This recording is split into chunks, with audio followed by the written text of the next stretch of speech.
Hello, everyone. Welcome to our webinar today, Ensuring Reliable High-Speed GENZ Link Initialization.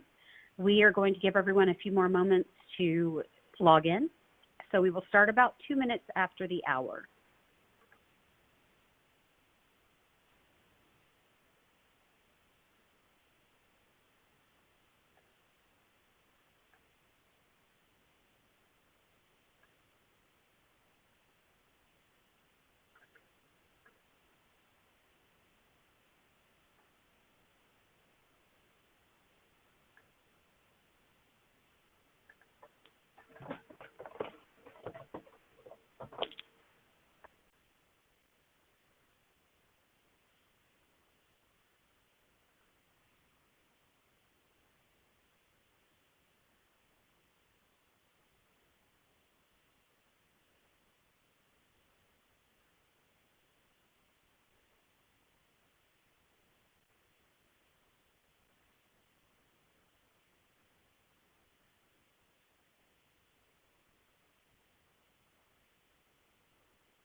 Hello, everyone, and thank you so much for joining us today for GENZ's first webinar in the Ecosystem series entitled Ensuring Reliable High-Speed GENZ Link Initialization. This is going to be presented today by member company representatives from Teledyne LeCroy, Gordon Getty, and David Rogers. Gordon, David, why don't you take it away? Thanks, Rachel. Hi, my name's Gordon Getty. I'm Technical Marketing Manager at Teledyne LeCroy, based in Milpitas in the San Francisco Bay Area.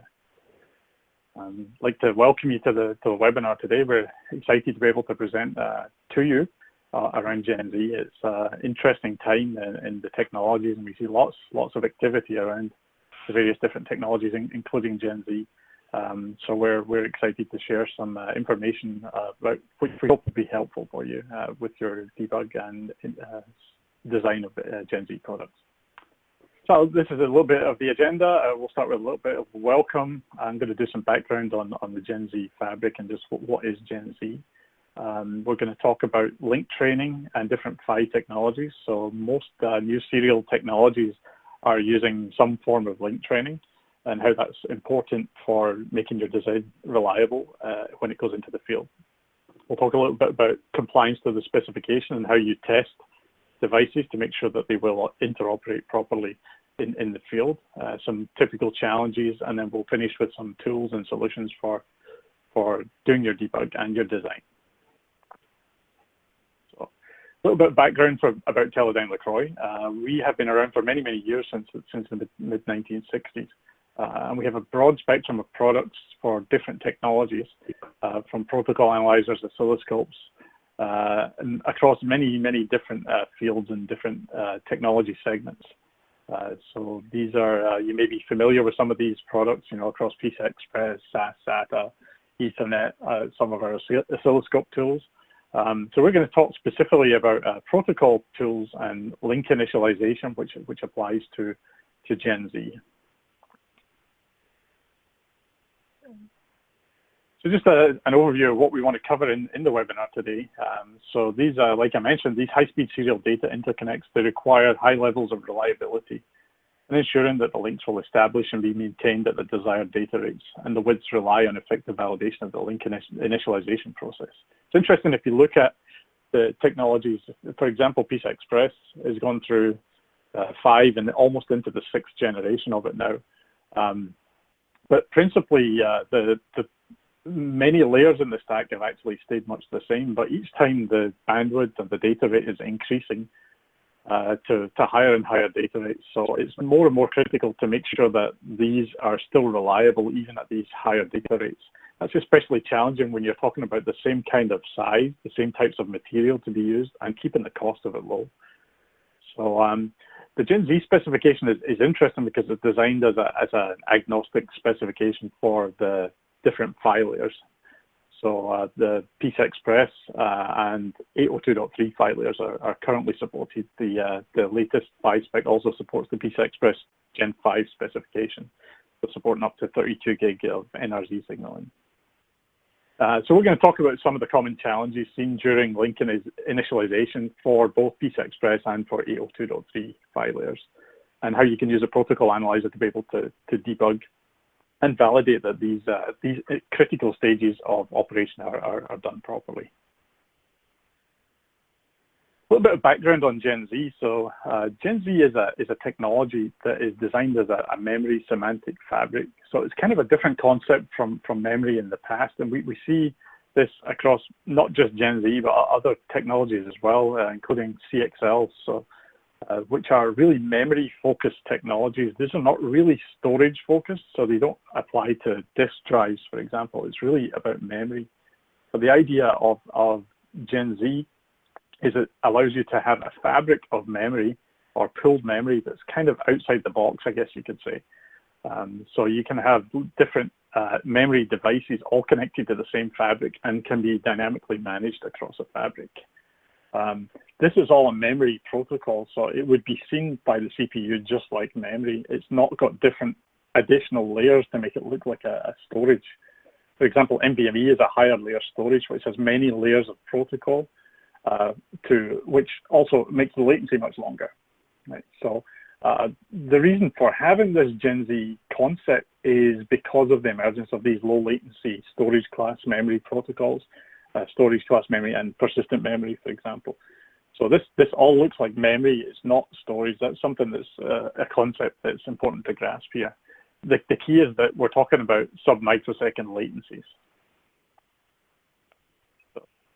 So some of the benefits of GENZ is it does take the memory outside the box. So there's a whole new set of connectors defined for GENZ. And interestingly enough, these connectors are actually being adopted across other technologies as well. So the SFFTA1002 connector, there's various different versions of that. There's the picture on the right side there. You can see there's the surface mount and there's the edge mount. There's cable connectors for it. And these support up to by 16 or 16 lanes. But it's a much more dense form factor than, for example, a PCI Express Chem connector would be. So depending on the application, you can use less lanes. You could use 4 or 8 or 16. And there's a connector definition for those. They're all compatible, so you could plug a by 4 connector into by 16, a by 4 device into by 16 connector, for example. These connectors are not specific to a particular PHY technology either, so you could use these connectors across PCI Express or for 802.3 connections. And what we've seen in GENZ so far is really a mixture. And I'll talk a little bit more later on about how you would debug with these different form factors.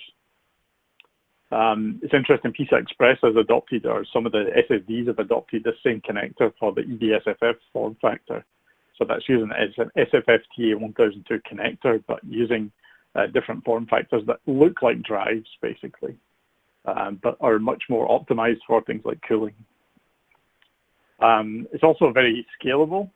So that's one of the benefits of GENZ. So you can scale it up to have a fabric of many, many devices.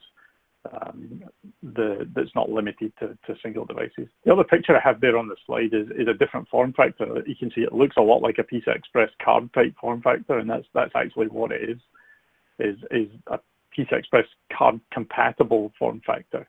But the connectors on the bottom are those SFFTA1002 connectors.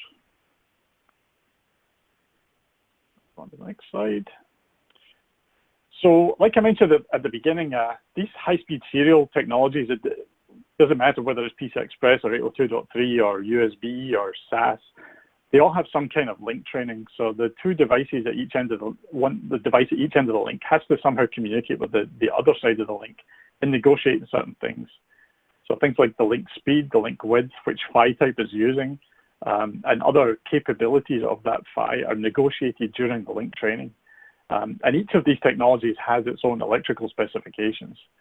This is regardless of what the connector actually is.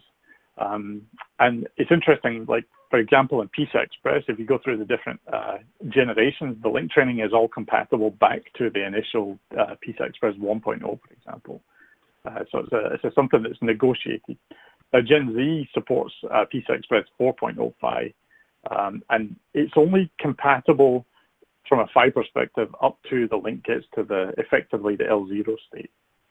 So above that, the GENZ protocol takes over, and it's a separate protocol from PCI Express. Interestingly, in the PCI Express 5.0 specification, there's also something called alternate protocol. So the PCI Express physical layer can be used for other technologies. And for example, for GENZ or for CXL uses that. So it's basically abstracting those PHY layers from the protocol of the upper layers. And Gordon, I suspect if we weren't so concerned about supporting legacy applications, we would have a lot easier time with these higher speeds. But because we do have to go back and support Gen 1 and 2 and 3 PCIe or 1 gig Ethernet or 1 gig 802.3, excuse me, that's where these complexities continue to, exacerbate for us. That's a great point, David, because we still have to interoperate with all these other types of connections in the same systems. So in theory, a PCI Express 5.0 device still has to interoperate with a PCI Express 1.0 device. The likelihood of that happening is probably not that high, but certainly with a 4.0 or a 3.0 is certainly possible. But it's maintaining that backwards compatibility means we have to have this kind of training and negotiation to get to those higher speeds. And each generation optimizes things a bit as well. And we're going to talk about the 802.3 auto negotiation in a few minutes. So, yeah. Next slide. So some considerations when you're trying to do debug. So if you think about when you are powering on a new device, first of all, you want to make sure the electrical part of it works properly. If you don't have the compliant signals coming out of the device, the likelihood of any link training being successful is low. So first of all, you definitely want to validate that, but the electrical part. But what you want to do after that is when you start to have two devices talking to each other, that's a link. You need to think of how can I access this signal. Now, you can plug the two devices together and it appears to work properly, but does it work at the speed that you intended? Does it work at the width you intended? Are there errors happening on the link because of the physical layer problems? Did the equalization work properly? And the only really way to see that is using a protocol analyzer. So if you're using a protocol analyzer, there's a few things you need to take into account. So which form factor are you using? Which type of connectors are you using? Which PHY type are you using? So is it PCIe or 802.3? Do you have bridges or switches in the link or joining links together? GENZ effectively is a fabric, so it's likely that there are switches or bridges in the mix somewhere. And what we've seen so far, these are just some examples of the connectors we've seen for GENZ. Are the SFFTA 1002 connector, which is the GENZ connector. But we've also seen links that are using QSFP, SlimSAS, and even PCI Express chem connectors. The actual link training part of it doesn't make a difference to which connector you use. The negotiation's the same, but electrically they need to be compatible with each other. I think it's important to note here too, Gordon, with respect to probing, and I think we talk about a little bit later in the presentation today, the difference between active and passive probing to determine the dialogue on these links coming, these high-speed serial links. Mm-hmm. That's a great point, David, because the probing can't be interfering such that it changes the characteristics of the link. So you may have a problem with the link training and then you stick some kind of probe in the middle and then all of a sudden it goes away. There's things you have to consider when you're using an analyzer, and when we design analyzers, to make sure that those are non-intrusive and that you can actually get the probe will not affect the measurement you're trying to make. But these are super critical things when you're trying to debug link training, for example. If it's a higher layer protocol, it's maybe less critical, but on the lower layer, it's 100% critical that you have the probing that is as unintrusive as possible. De-embedding that from the word go. Exactly. We talk a lot. We've talked a lot about the physical layer here, and what I wanted to point out here with respect to the universal considerations, and this is irrespective of whether it's a physical probing or a application probing or a logic probing. You know, in the case of what are we trying to figure out, what are we trying to understand and correct, and then looking at where that manifests. In the case of link training, you know, in a power on sequence, we see this thing coming up, we see something happening, and then it seems to die and go back to square one again. So we want to see why and how this issue manifests.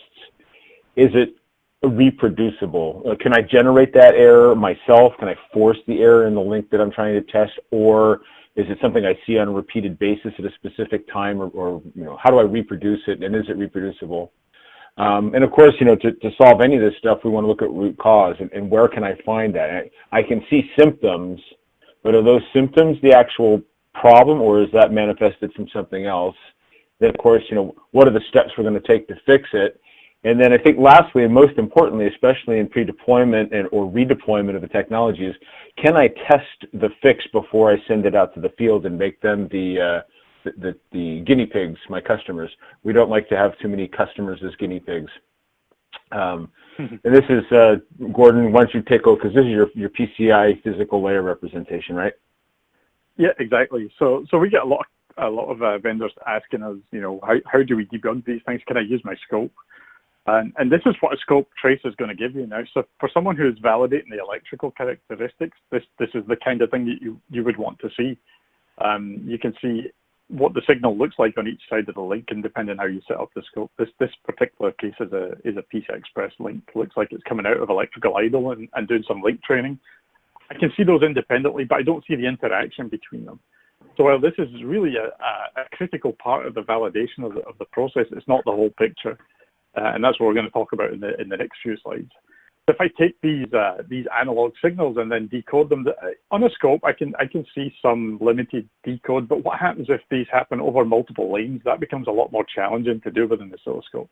If I'm trying to look at 4 lanes of data that's striped, it's just not possible to get any serial information from the upper layer protocols from the oscilloscope. So that's why you would move to using a protocol analyzer. We take those analog signals across all the lanes, deskew them, and then display them in a software tool which has already got the brains to decode what those bits really mean.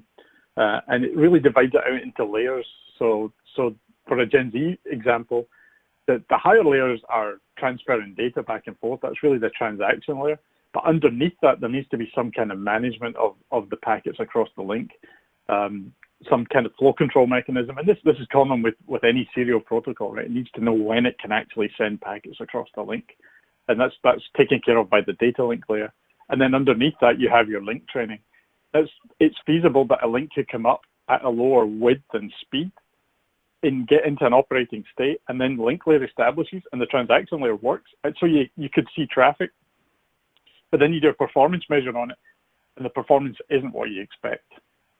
So then you have to go back to it and say, okay, oh, wait a minute, look, my link is only going at, 8 gigatransfer per second in 1 lane instead of 16 gigatransfer per second in 16 lanes. Where did that break in the process? And that's where your protocol analyzer is going to allow you to look in the initialization process, the negotiation between to get the link to the L0 state or the active operating state. And that's going to look more like this rather than analog signals. It's really, you're looking at the interaction between 2 devices as opposed to the electrical characteristics of one side or the other. I think it's important to note also that these are you have a timestamp on these for the application that shows when these occur, but this is not a replacement to a scope or the electrical tools you have, but certainly it adds additional visibility. I call it the protocol of the PHY that allows us to coordinate and have these tools interoperate to give you the best possible solution or best possible view to create the solution you need to solve the problem. Mm-hmm. And yeah, that's a really great point, David, because I've seen many cases where we see a link doesn't come up to the speed that it expects to, and it's always assumed that was because of an electrical problem or an analog problem. And then we look at it and it has an exactly 24 millisecond timeout on when the link didn't change to the next speed. And we think, was that really a problem of electricals, or was it a logical problem in the logical physical layer? Exactly. That's all around the link training part of it. I've seen cases as well where it's gone through equalization, and the equalization process failed. It timed out, and it had an exactly 2 milliseconds every time. I was like, okay, there's no way that's electrical that's happening every 2 milliseconds exactly. So timing is critical in these processes for link initialization. So the next slide I have is just some example of some link training. So this case is where we have 4 lanes, and we have to look at 4 lanes at the same time, because it could be that one of the lanes is bad, which forces the link to drop down to a lower link width, or during the equalization process, one of the lanes can't get to a good set of coefficients. But also during the link training, there's things like, so the width is established, lane reversal can be done, polarity inversion. So these are all physical layer characteristics that happen during link training, which are transparent to the link later on. So that's a very critical part. So we're looking at a PCI Express trace here, but as David's going to show in a couple of slides, we have, it's a very similar process for the 802.3 PHY also. Yeah, I think the same engineers that are creating the PCIe specification are also creating the same specification for 802.3. I mean, we're not reinventing brand new technologies. We're kind of co-opting and sharing these technologies across different platforms. So you would expect to see some similar things. With respect to see it. Yeah, exactly. When we see PCI Express Gen 6, for example, uses PHYs that are very similar to what David's going to talk about here in the Ethernet part of the 802.3 part. So. Yeah, and you'll notice, I've got the graphic in this particular slide showing the change. And all the electrical engineers on this webinar know exactly what we're talking about with respect to the difference between NRZ and PAM4 signaling. But what the complications that brings about, I'm certain you're also very well aware. But a distinct difference, unfortunately, between PCI ESIG and the standards body that oversees the PCIe specification versus the IEEE 802.3 is conformance and compliance. Now, we all strive for interoperability, and if we don't have interoperability across all of the platforms, that's where we're going to see breakdowns in these, where I've interpreted the spec one way and Gordon's interpreted the spec a different way. There's nothing necessarily wrong with the interpretation. It's just, the elephant is described by 6 blind men. I need to have all of that information and look at it in a whole ecosystem and go, oh, I've got a problem here. But interoperability is absolutely mandatory. And when we're looking at some of these applications, memory applications or storage applications, especially over these PCIe and 802.3 links, the applications are mission critical. So I have to have consistency and reliability in order to deploy and be happy with this. And as we've talked about thus far, as I have gone faster, as my specification and the serial technology I'm supporting has increased in speed, the link establishment has become more and more complicated, in part because I also have to have legacy support. But, the analogy I give in most of my presentations is I look at the physical layer as the tarmac, the roadway, and the applications, the protocols that sit on top of that as the vehicles, if you will. So I now have, whereas I was traveling slower and I could handle potholes or speed bumps more effectively with my car, as I've gone faster, those minor potholes are now exponentially more impactful on my ability to transit that roadway properly. So minor imperfections in the roadway, if you will, are no longer acceptable, and we have to remove them as much as possible. And then as we've talked about, in the computer industry for the last 40 years, we've had, well, what do we do about the stuff that we deployed last month? Well, we have to support that as well. So we have this integration of both new Ethernet or 802.3 technologies and legacy technologies, and the same thing with PCIe, where I have both, Gen 5 technologies, and I also have to backfill and support Gen 1 and Gen 2 speeds. So, it's imperative in our understanding of the technology to know exactly what's on the wire, and we talked about this with probing a little bit. I can't just rely on what I'm seeing at the connector end of things, so to speak. What is my ASIC reporting to me? What is my JTAG reporting is only reliable based on what I see from the connector inward, not what's actually on the wire. So to understand why didn't the link come up, I'm really going to have to know what's going on in these auto negotiation and training sequences. And I acknowledge, I'm telling you that I can support this 25 gig application, but we're only linking at 10. Why is that? And these are some of the things that we have to get into and figure out. And one of the other cases that we had that I was involved in testing was the AN completes. I got an ACK from both sides. Everything was acceptable as far as the negotiation process.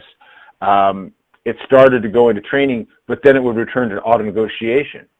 Now you would see that in your scope view in real time, but you don't understand why that's happening until you get into looking in these protocols. So, we've talked about some of the other tools considerations previously, and I alluded to it earlier where, the protocol analyzer is yet another wrench in the snap-on tool drawer of the computer engineer who's doing these evaluations and debugs. Of course, we have to look at the different physical coding sublayers, and the enhancements and how things are moving, as we've already talked about, auto negotiation and training, and now the differences between carrying 1 passenger per clock versus carrying 2 passengers per clock in the NRZ and PAM4 exchanges. And as Gordon pointed out, Gen 6 PCIe also now moves to PAM4 signaling as we get into that speed rate.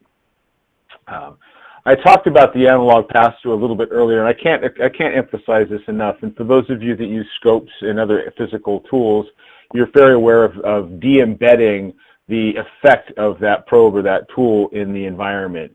And our probing, the probing solutions that the test and measurement community are providing have to be robust, but they also have to be invisible. So we're doing a lot with analog pass-through to make certain that we're not part of the exchange here at the physical layer. As soon as I become an active participant, and now in the case of 802.3, the initiator is training to the analyzer, then the analyzer is training to the target or the memory modules. That's not efficient and that's not correct. I had somebody say, when we put an analyzer in line, everything seems to go away, all our problems. And jokingly I said, well, it sounds like you need to ship an analyzer with every single one of your installations, but that's not feasible. And as I pointed out, the road is extremely smart. Moving forward, I expect it to get even more, I said difficult's not the right word, but complicated in how we approach the roadway that is the physical layer. Auto negotiation, and this is a graphic representation of what to expect in an auto negotiation from any one of the Ethernet vendors out there. This just happens to be our view, the software view. We have a variety of different things we've added in over the course of the last few years into the auto negotiation base pages. What do I support? How do I support it? What are the characteristics of the support that I have? And then I also have the organization unique identifiers that are part of the auto negotiation phase, also found in the MAC addressing. But in this particular extended example, and you can look at this offline when you pull down the presentation, but we're looking at a variety of bits of information in here that if they're messed up in any way, shape, or form, I can't get my link to come up. Or if I don't recognize that you're expressing that to me as a link participant, I can't respond to it properly. So like we pointed out in the graphic earlier, we can see these transitions on the wire in the scope, but we don't have an understanding of how they're working back and forth in the byplay and in the conversation. FEC, forward error correction, where it was optional as we've moved into, from lower speeds, as we've moved into higher speeds, and especially with PAM4 signaling, FEC is mandatory. If I can't get my errors down to 10 to the minus 12, I'm going to have a significant problem with getting these packets or frames or memory messages sent properly across these physical transports. So we've implemented this in 802.3.11. It was optional in 10 gig and 25 gig NRZ signaling. As we've moved into PAM4 50 gig, it's mandatory. And anything that's running PAM4 in the fabrics and in the serial protocols right now, the loss is so great on the signaling, FEC is mandatory. And we're seeing it in electro-optical modules where I'm sending, FEC is now required in talking to the optical modules as well. So in this particular, screenshot here, I'm showing you the representation in both the base page and the extended pages of which FEC clauses are supported. Is it Reed-Solomon? Is it fire code? And whether or not that's, both sides have to come up and say, yes, I support that, and let's request that, and let's move forward with that FEC. And then once I've established through my auto negotiation what I'm capable of supporting, as Gordon pointed out before, we get into this receiver training or link training.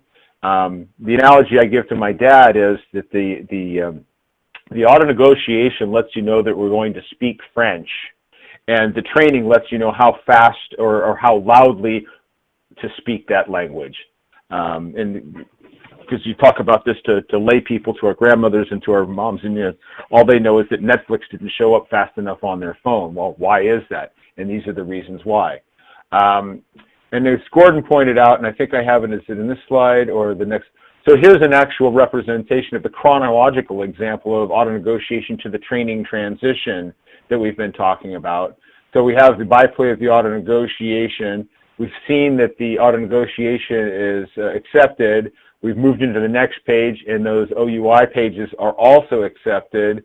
We see the link reset, and then training starts, and you can see that we've got it for each of the 4 lanes. This is an example of a 25 by 4 or 100 gig Ethernet link in NRZ. So just like a by 4 link in PCIe, each of these lanes has to train. They have to come up and say that, yes, I'm capable of understanding and setting my parameters so that we have an optimized communication. And this is point out here at the physical there, David, right? So this is a exactly protocol. It's a handshake, Exactly, Gordon. Excellent point. You're going to see these transitions on your scope. So you'll see this wiggling back and forth, the bidirectional communication. You may only see it on one link pair because unless you have, in this case, you'd have to have 8 probe points to see all 4 lanes. But then this is the value add of having a PCIe or an 802.3 Ethernet-based protocol tool, as I'm actually decoding the physical layer transactions here. So you're right, Gordon. I'm showing, and I think I have it in another slide here. Yeah, here you go.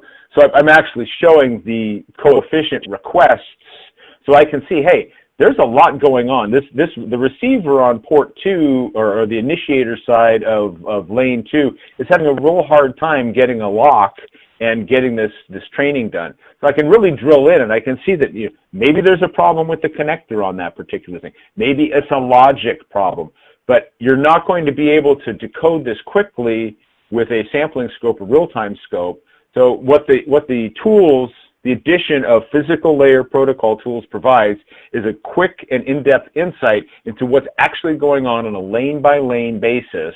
Once I've gone past auto negotiation, which only happens at lane 0, in the case of 802.3, I'm only doing ANEG on lane 0 of either a single lane or a multiple lane logical link.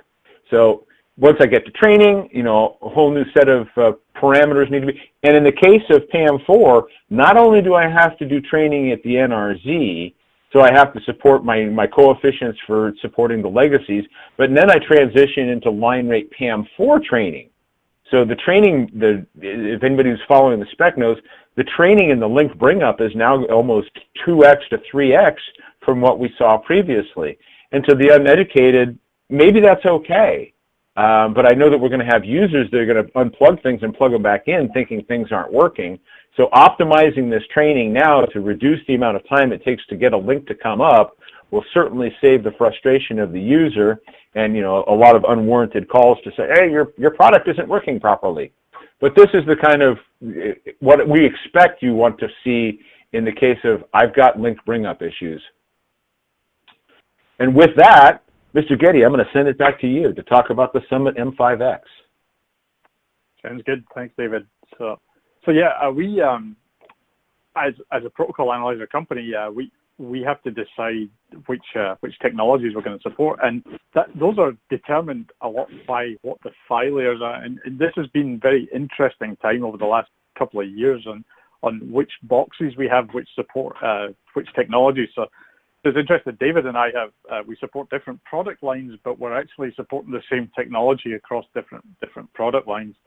So the Summit M5X is a GENZ protocol analyzer in Jammer. So this is a box that's capable of sitting in the middle of a GENZ link and probing or analyzing what's going on. We can set triggers to look for certain events, and we can also inject errors. Now, this is based on a PCI Express 4.0 link, but the box itself will support PCI Express 5.0 links also. As to the adoption of GENZ over a PCI Express 5.0 link, we're carefully observing that.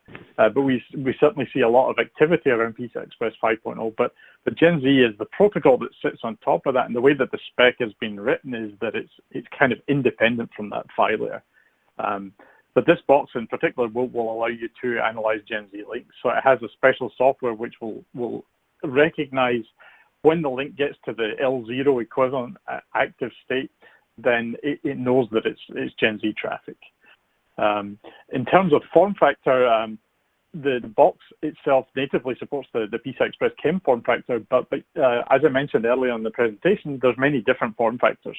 And what we saw at the previous trade shows, all the proof of concept ideas for GENZ, there's several different form factors. So in theory, you could use adapters to adapt to those different form factors. This box supports the CHEM, PCI Express CHEM form factors, as I said here, but we also have adapters for U.2 form factor, for EDSFF, or the SFFTA 1002 connectors. I think it's important to note here, Gordon, with respect to those adapters, we have insertion loss characteristics across all of these different types of form factors, and having the appropriate interface at this probing point eliminate, if you use a converter, if you use a gender bender to go from one type to another type, you're going to introduce additional loss and insertion loss in link characteristic issues that are not part of the actual deployment. So it's good that you have these multiple different options to directly interface with the link that you're looking at, the physical structure. Yeah, and it is very challenging to make adapters. Those are not trivial when it comes to 16 gig or 32 gig of transfer per second speeds. So it's definitely you have to be careful when you're using them. But remember, the point of what we're doing here is electrical. Is not electrical characterization. It's the interaction between two devices, and you have to be able to get to it somehow. Typically, you can't just solder a probe in the middle of it. It's just not practical to do that. So it's always a challenge when you're developing a protocol analyzer for any technology. So, and David's going to show you in a minute how it's quite different for the 802.3 PHYs. So once you have the analyzer set up, you're going to have some software package that you're going to use to set up to look for particular conditions happening on the bus. Now, those could be physical layer conditions like the link training negotiation or certain bits being set within a training sequence. Those could be the keys to finding out why your system doesn't work. It could also be based on a timer or a counter, so a certain time passes, then set the trigger. But this could be timers in terms of milliseconds, right? It could be it's not necessarily picosecond or nanosecond timing like you would be measuring on a scope. It's protocol and logical timers. So those can all be set up in the trigger of a protocol analyzer. So the software is based on our PCI Express software. So it has a kind of similar look and feel, but as you'll see in the trace here, this is GENZ traffic. So in terms of setting up the analyzer, you've got different things like if I want to do a snapshot, I can just push the button and say, hey, what's happening on the link at the moment? That's useful if you want to find out, is it going at the proper speed and is it going at the proper width? Or if the system's hanging or the link is not coming up, what's it actually doing at this point in time? So that's where you use a snapshot. Then once you figure out what it's doing, you want to set an actual trigger on something that's going to guide you and zoom in on the point where the failure is happening. And that's exactly what the protocol analyzer is designed for. After you've designed it, and then you want to see, well, what happens if this error happens on the link? Does it recover properly? Does it maintain data integrity? That's the critical thing here. So the protocol is designed to have recovery mechanisms and error reporting mechanisms built into it. So if you use a jammer, you can say, okay, I want to look for this particular event, and then I want to flip a bit in that, or I want to change that packet for a different one. So for example, does a packet get the right acknowledgement? What happens if I don't acknowledge it? Does the system hang? Does it replay properly? All those kind of things can be tested actively with a jammer. And the difference here with a jammer versus a generator or an exerciser is the jammer is actually sitting in the middle of a link, a real active link between two real devices. An exerciser or a generator is a different type of tool which would be used for independently validating one end of the link. So that's kind of key message to differentiate between a jammer and a generator or an exerciser. Yeah, think about the snapshot recording module or recording option you're talking about. We both support that in our various platforms. But if I was doing link bring up and link initialization, I don't really have a trigger point that I want to look at. I want to look at from dead cold to link establishment. And as we're talking about PHY troubleshooting in this particular webinar, it's important to note that snapshot mode is invaluable, and I recommend that you never filter anything on a power on trace. I want to see every idle, every NOS, every little bit that comes across that wire to determine that I've got a good bring up. And that can also be coordinated with your scope. So if you've also got a scope, you've got a multiple different set of tools on the bench at the same time, and I'm doing that power on that link bring up, I'm going to use all of them, and I want to see everything completely unfettered, no filtering at all. Yeah, exactly. That's usually the first thing I do when I'm using an analyzer is snapshot what the heck's going on right now, and then we work on it from there. So. Exactly. Yeah. So once you reach that capture, then you have a nice set of software tools that you can visualize the different things. So what's actually happening? How do we decode what's happening on the link? This is critical to be able to, validate, are you compliant with what the specification says? If you send something that the analyzer software thinks is wrong, it's going to flag it for you here and say, hey, this is, this bit was set, but we don't expect that bit to be set. The thing might be operating properly, but if you get into a situation where that may have an impact on interoperability, you want to find that quickly. So that's going to show up right away on the protocol analyzer. Then you have different ways of visualizing the data as well. That's taking these packets and then what's actually happening inside the packet or what's happening inside the header. And that's all these different views on the bottom here. And I'll pass it back over to David to talk a little bit about the SierraNet platform, which is for the 802.35.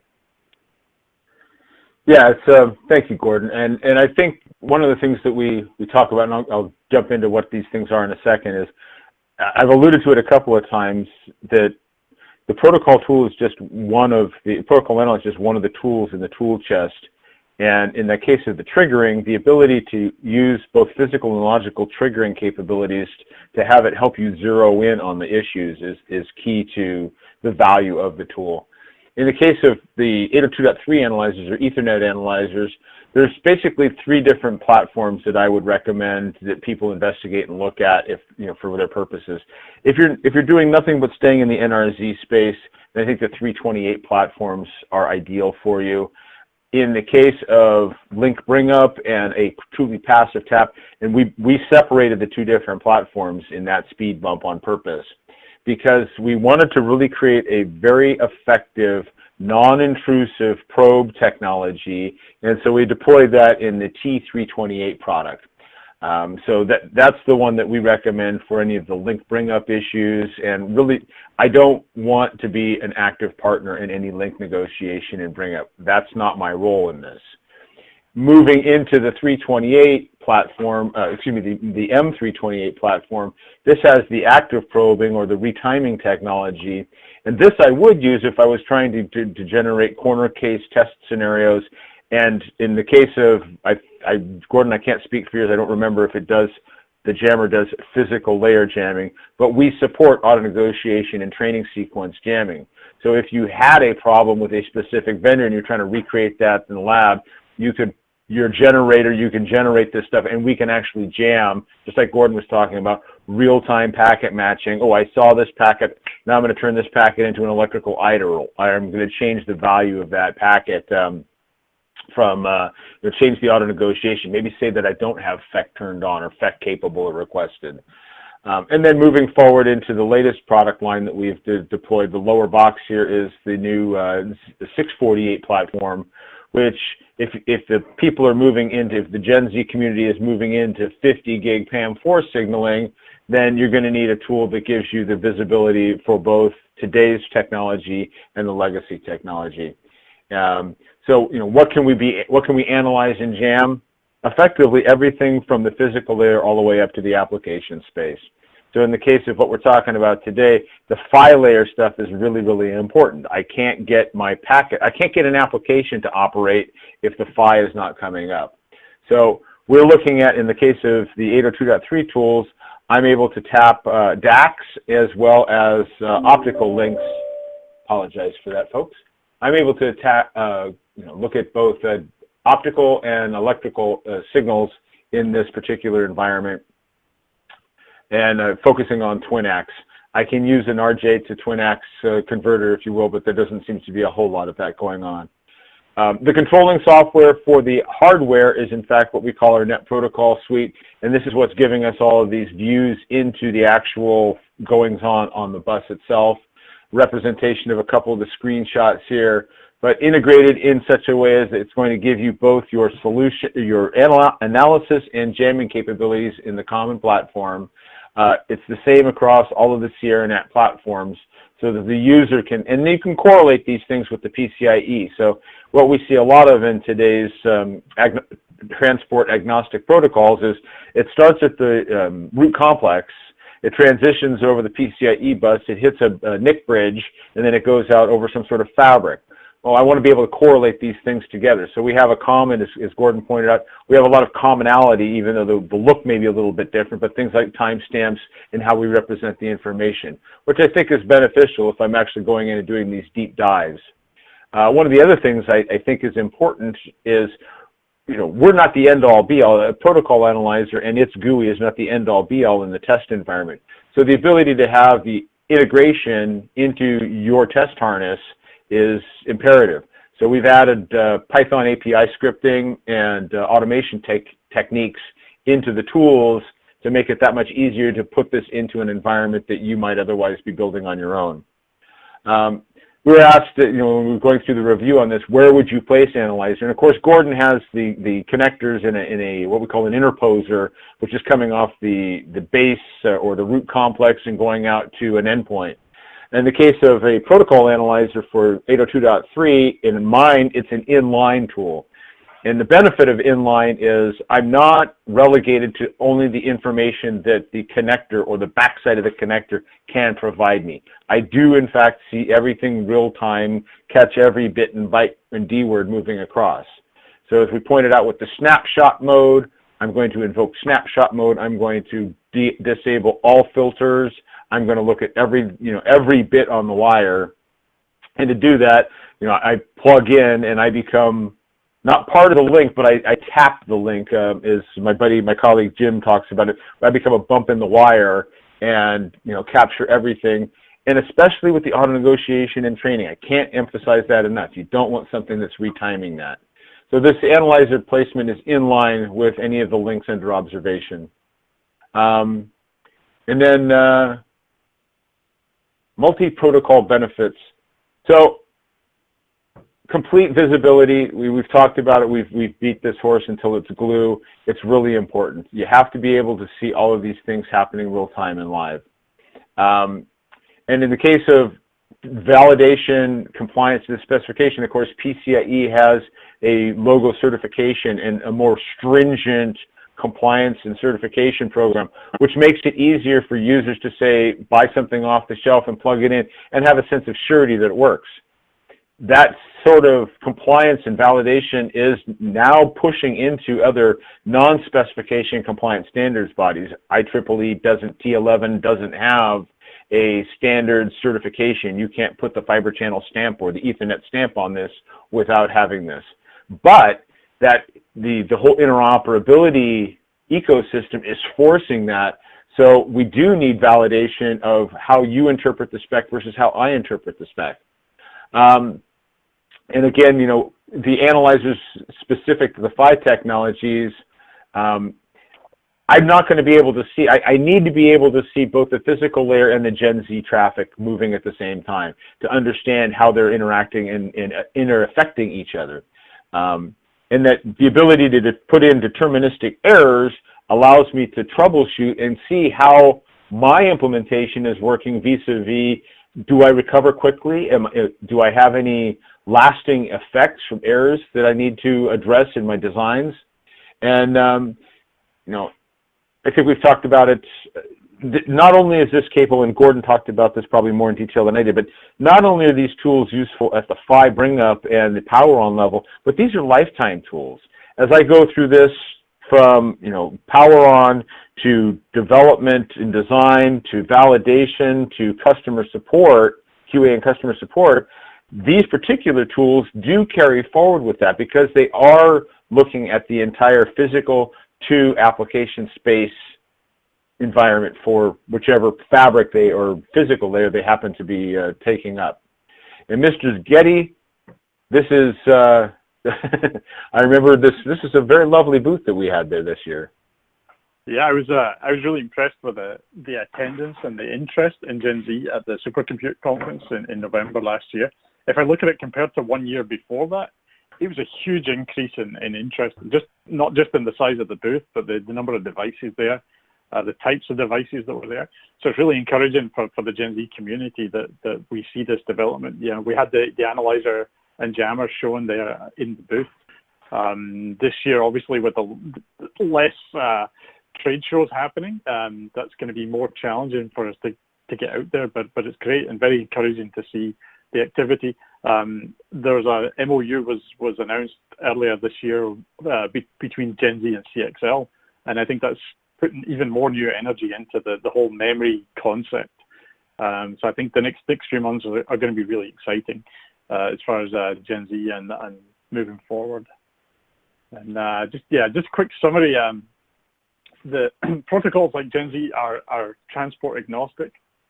The examination of the whole stack is required for the consistent and reliable memory application operations. So it's not just validating the electrical physical layer. We have to really look at the whole stack, and that has protocols at each of those different layers, and you really need a protocol analyzer to be able to analyze these. So you need to verify, obviously, first of all, that your physical layer, your PHY, is working properly and is compliant to the specification, whether it be PCIe or 802.3 or whatever else, before you actually observe the upper layers. However, you do get potential issues happening with the link training and the initialization that may not occur until you actually try to make two devices talk to each other. And we, as a test and measurement company, we work very closely with the industry bodies, with the early adopters of the technology, as we develop these products. That was, like I said, we had the trade show back in November there. It was great to see all the early adopters really coming together and putting their heads together about the technology. And we involve ourselves very closely in that for each of the technologies. And that's the key to moving forward, so that when you're developing products for a certain technology, you know, work with us, talk to us. We're really keen to hear what you need. We need to be early in the technology as well. So it's really a partnership rather than anything else. So I don't know, David, you have a couple of comments for closing here as well. Yeah, I just, you know, Gordon and I've talked, and we've been in this game for more than a couple of minutes, and unlike buying a commodity like a hard drive or you know, an SSD module, your T&M vendors carry with them not only products but expertise. And I talk to a lot of people, and they want to create a partnership because we're test and measurement is the bellwether of these technologies. If we can figure out a way to probe and test and represent that information back to the ecosystem, then the ecosystem is going to have a much better chance of making these technologies work. If T&M is having a problem, then likely the industry will have a problem as well. But I hardly recommend, whoever you choose as your test and measurement vendor or vendors of choice, establish partners with them, demand from them that they work with you, and they're going to also demand from you that you work with them. I mean, we can't test in a vacuum, so if there's new technologies coming out, you know, we need to get new PCIe tools or new PCIe products, new Ethernet or 802.3 products to validate our designs, just like you need our measurement tools to validate yours. So I think it's disingenuous if you don't demand to create a relationship that's a partnership and establish those long-term partnerships with your test and measurement vendors with expertise, and I use the analogy here, with both the roadway and the vehicles that transit that roadway. Yep. that brings us to the end of the presentation. We have a few minutes from some Q&A. Rachel, do we have any questions? Hi, Gordon. Yes, we actually do have just a few questions. I'll just start reading those off, and we can go one at a time. So the first is, will my scope and BERT, B-E-R-T, be sufficient for evaluating the physical attributes of the link under investigation? Do you want to take that one, David? Either one of us knows the answer, but to a limited degree. And I think, as we've pointed out here, there's a lot you can do with the existing toolkit of 5-layer based or physical hardware test tools. Not the least of which is using these to establish that the link is in some ways stable.